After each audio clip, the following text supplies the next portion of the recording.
बोले गए ऋषि आई हो, अब कैसे मनाई, कैसे मनाई भोले कैसे मनाई।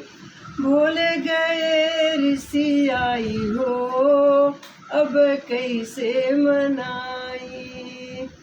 फुलवा कई माला उनके मन ही न भावे, फुलवा कई माला उनके मन ही न भावे। न सफवा सफनिया कहाँ पाई हो, भोले कैसे मनाई।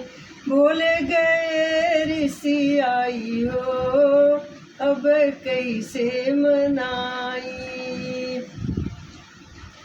पुड़िया मिठाई उनके मन ही न भावे, पुड़िया मिठाई उनके मन ही न भावे।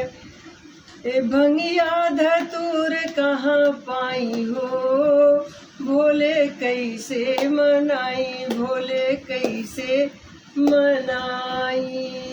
शिव जी गए ऋषि आई हो, भोले कैसे मनाई। रखिया बबूत उनके मन ही न भावे, रखिया बबूत उनके मन ही न भावे।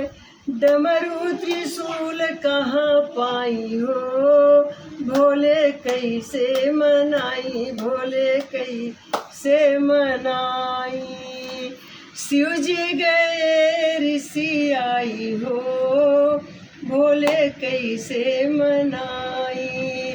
मखमल कई तकिया उनके मन ही न भावे, मखमल कई तकिया उनके मन ही न भावे। मिर्गा के छाल कहाँ पाई हो, शिव कैसे मनाई, भोले कैसे मनाई। गड़िए मोटरिया उनके मन ही न भावे, ननदे सवारी कहाँ पाई हो, भोले कैसे मनाई।